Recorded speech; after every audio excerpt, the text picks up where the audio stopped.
What's up, everybody? It's your girl, Lily Mae of Motivational Brown Girls, and we are back. And this week is going to be dynamic. We have a lot of stuff to talk about, but definitely want to shout out Loretta Watson because she held it down last week.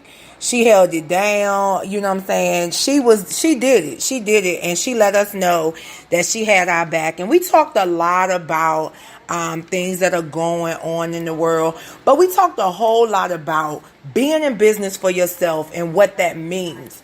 One of the major things we talked about is investing in yourself, because what happens is we get so caught up in how much this gonna cost, how much that gonna cost, what this one doing, what that one doing, and we don't invest in ourselves. Guys, if you want anything out of life, you have to invest in yourself. You absolutely have to. If you don't, you will never have anything. But this week is going to be very interesting, as always.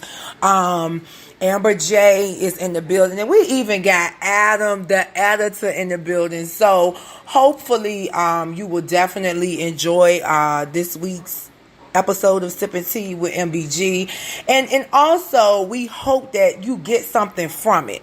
That's the other thing. We want you to get something from it, and definitely understand that it is never our intent to offend.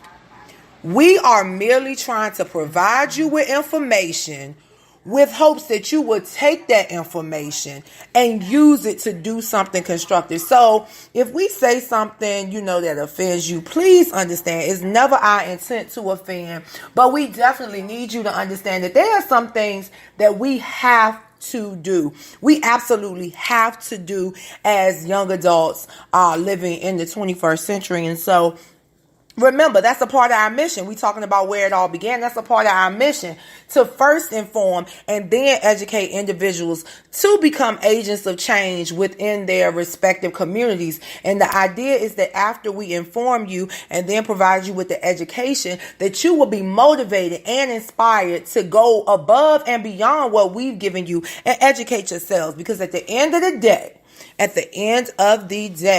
that's what it's about. It's about educating yourselves. So, you know that we are doing this big push for literacy. And in this push for literacy, it's significant. Because one of the things that we want to make sure that we do is we want to highlight minority authors. But we also want to highlight individuals who are not only authors, but individuals who are publishing, self-published, and who, try to support and sustain others. So before we get into the nitty-gritty and we start talking about trending topics and current topics, I want to read an excerpt from you, for you, and it's from a book called Rosalie, A Mother and Her Family in Urban America. And this book was written by Leon Dash, but I think that it has some awesome information, and I definitely want to read some of it to you. Rosalie is so weak she cannot get out of bed. I cradle one of her limp arms while Richard grips the other. Gently, we lift her up and support her as she tries to stand. She rocks unsteadily, groaning and whimpering from the exertion. We slowly lean her back against the tall wooden chest of drawers to brace her, but she slumps against it, banging the chest into the wall. We hastily return her to bed.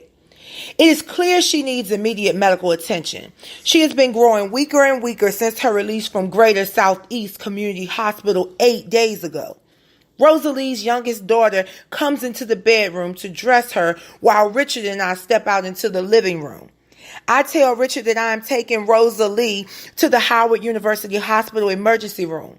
An excellent idea, Richard declares. Later that day, doctors began searching for the cause of her dangerously weak condition. After a blood test, the mystery unraveled. Rosalie was a victim, it turned out, of her inability to read. The blood test showed that she was overdosing on Dilantin, a medication that helps prevent seizures. She had twice the recommended level in her system. Guys, not only is this a book about a mother and her family in urban America, that excerpt just spoke to the need for literacy. That excerpt just spoke to the need for literacy. And let me just give you a little background information. Rosalie became a mother at 14 and a wife at 16. And she was born into poverty and violence. And so basically, she lived and her welfare checks were insufficient to feed her family. And her family was growing and growing and growing and growing. And she had 8 children. And she turned to prostitution and selling stolen clothes and drugs. And the idea is that as she got older and began to get sick, because, she didn't have an education, she wasn't literate, she couldn't read, she was pretty much a victim of her own deficiency. So guys, this is significant. This is significant. And once again, this is Lily Mae Sipping Tea with MBG, and we'll be right back with you so we can jump into the meat and potatoes of this thing.